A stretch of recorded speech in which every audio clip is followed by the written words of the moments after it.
39 minutos, 24 grados 9 décimas ahora la temperatura, ya ha comenzado a subir, 71% la humedad, con viento del este a 5 kilómetros. El pronóstico anuncia lluvias para hoy y ya ha cambiado el viento que viene desde el este. Por ahí llega la lluvia. La tenemos a Norma Ríos de la Asamblea Permanente de Derechos Humanos. Como siempre, gracias Norma por estar con nosotros. ¿Qué tal? Un gusto, buen día. Sobre todo en este día tan especial, ¿no? Sí, es un día bastante especial. Para mí nunca deja de ser sumamente angustioso. Digo, angustiante sería la palabra correcta. Pero porque no me puedo olvidar nunca de esa jornada del 19 y 20 de hace 10 años, que para mí fueron muchísimo más largas que del 19 y 20, como para mucha otra gente que estaba en la calle desde mucho antes y que continuó mucho después, ¿no? Intentando de alguna manera ayudar a una situación que era absolutamente terrible para un montón de gente. A pesar de que en lo personal había gente que podía estar mejor, al menos que comía un poco todos los días, quiero decir. Sí veíamos desde mucho tiempo antes del 19 y 20 lo que estaba pasando en la calle y la eclosión que eso podía llegar a ser. Fundamentalmente, digamos, por el hambre y la falta de trabajo y la falta de oportunidades, etcétera, etcétera, ¿no? A nosotros no nos tomó de sorpresa esos días. Yo te venía contando fuera de micrófono ya, nosotros los primeros 15 días de noviembre había sido invitada junto con 5 compañeros de la PDH por el gobierno de Dinamarca. Estuvimos 17 días, volvimos el 17 de noviembre a hablar sobre el terrorismo a Estado y demás. Y el 3 de diciembre estábamos siendo apaleados y gaseados en un corte en Villa Banana.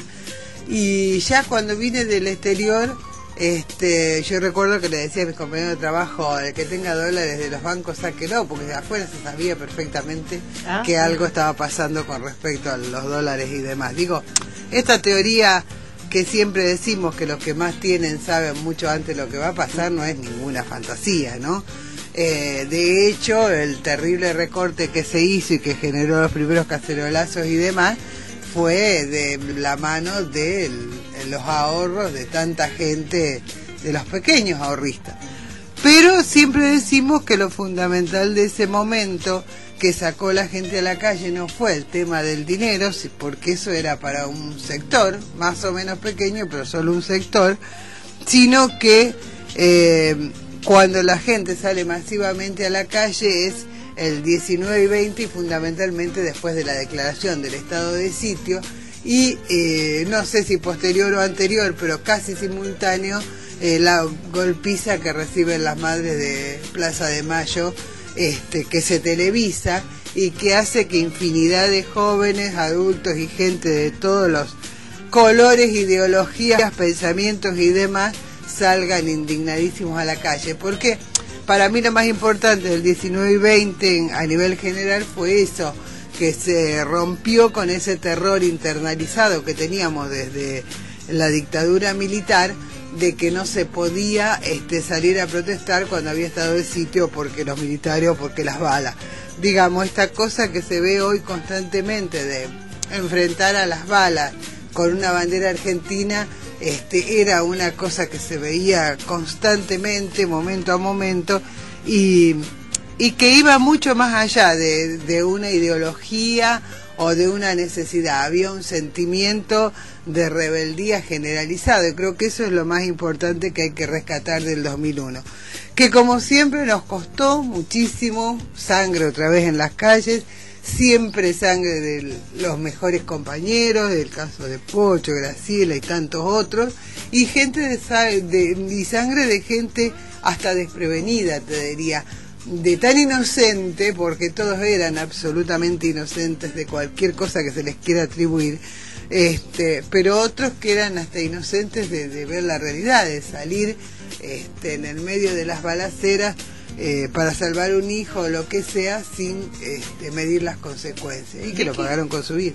¿De qué se culpaba? ¿En qué ¿cuál era la culpa? Porque vos me decís, eran totalmente inocentes. Y entonces, ¿qué culpa le atribuían como para decir, toma un arma? Ninguna. La policía tenía, a ver, nosotros, yo te estaba mostrando acá un documento bastante olvidado por las historias amigas y oficiales, pero bueno, que es una minuta de comunicación presentada ante Naciones Unidas, que tiene fecha, nadie puede mentir sobre esto, del 9 de enero del 2002, o sea, 15 días después de los hechos, donde la Asamblea Permanente por los Derechos Humanos hace una exhaustiva denuncia ante las Naciones Unidas, y donde acusamos en primer lugar, digamos, a De la Rúa, a Domingo Cavallo, Ramón Mestre, Osvaldo Santos, Enrique Mató, eran todos los personajes a nivel nacional. Pero en segundo lugar, inmediatamente a Carlos Reutemann, a Lorenzo Domínguez, a Enrique Álvarez, que era un hombre de la CIDE y de la patota de FC, y ese era nuestro secretario de Seguridad en la provincia, y a José Storani, que era un hombre que también venía del riñón de la patota de la dictadura, como jefe de tercios para liberar zonas, y que era el jefe de policía en ese momento. Después lo quieren cambiar, lo cambian por otra represora. Pero bueno, esta era lo que se vivía todavía en el 2000-2001. Yo creo que no se puede hacer ningún análisis del 2001 fuera de un contexto generalizado. Por eso yo te contaba el gran delito que habíamos cometido todos aquellos que estábamos en la calle o en las casas ayudando, o en los miles de lugares desde los cuales se ayudó esos días, era que resistíamos a una política que había decidido que no existiéramos más. Nosotros veníamos de conocer la lucha piquetera desde el año 96-97, habíamos estado fundamentalmente en Salta, había empezado en el sur, pero Salta era donde se desarrolló con más fuerza con los hipefianos salteños, que era gente de muy buen nivel de vida que empezó a quedar en la calle, ¿no? Claro. Y que tenían otra idea. De todas formas, como una vez me dijo un salteño, yo me di cuenta de lo que me había pasado cuando mi hija de estudiar medicina, cuando nuestros hijos, decían ellos, de estudiar medicina en Salta pasaron a ser prostitutas. Digo, no es una definición menor esta, de que les había costado muchos años darse cuenta. Y entonces la gente salía a la calle, los piquetes eran una constante, los dueños de fábricas que abandonaban las fábricas y que eran tomadas, o los supermercados y demás. Digo, había todo un contexto donde la gente se negaba y se resistía definitivamente a desaparecer como ser humano, a que desaparezca su dignidad, no podían alimentar a sus hijos. Nosotros veíamos, en esa época trabajábamos mucho con muchas organizaciones barriales, siempre nos quedó la relación, pero ahora tenemos la satisfacción de que ya hay muchas más organizaciones barriales, funcionarios, todo eso, digamos, lo bueno que trajo el 2001. Muchísimas de las organizaciones que hoy están no existían, obviamente. No éramos tantos los que caminábamos las calles como organización, digo, ¿no? Había muchísimo trabajo territorial. Y ellos nos venían diciendo hacía mucho tiempo que había un hambre imparable. O sea, el único delito que cometimos todos los que salimos en el 2001, y lamentablemente también los muertos, fue resistirse a que generen una situación desesperante en la población. Y eso era una rebeldía que no se perdonaba así nomás. Las órdenes obviamente estaban, vos vas a ver los diarios de la época, yo tengo muchísimo material de archivo, que todos dicen, no dimos las órdenes, nos dimos las órdenes. De hecho, hasta el día de hoy no hay un solo responsable de todos estos, salvo por unos pocos años el asesino de Leprati y el de Mónica Acosta, el de Graciela Acosta, perdón. Mónica Cabrera es la compañera que lo denunció. Ninguno fue preso, no está De la Rúa, no está Mató, no está Reutemann. De hecho, pocos años después Reutemann volvía a ser reelegido y todo lo demás, ¿no? Norma, pero esto que pasó el 19 y el 20, y la intención, como vos decís, de de borrar prácticamente de seguir desapareciendo gente, ya no con el revólver, ya no con la tortura física, sino con la tortura moral y el desaparecimiento económico de esa gente, lo que venía a ser como un final de lo desatado en las dictaduras militares. De hecho, en esa época teníamos una consigna que decíamos: la dictadura terminó, el genocidio continúa, y se hablaba, y todas las organizaciones de derechos humanos hablábamos de un genocidio económico, y no te quepa ninguna duda de un genocidio económico. Yo creo que la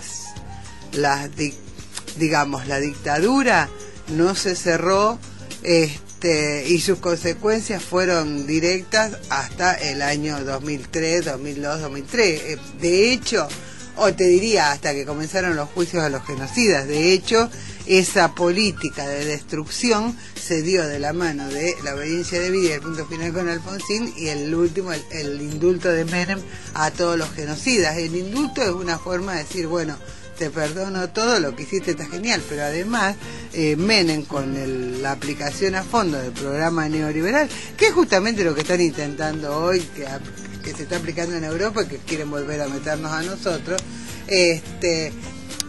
terminó de cerrar con moño todo lo que habían empezado los militares a sangre y fuego, con una ilusión, que creo que es lo que se rompe precisamente. Por eso yo decía, rompimos con el terror de la dictadura, con la ilusión de que desapareciera la resistencia.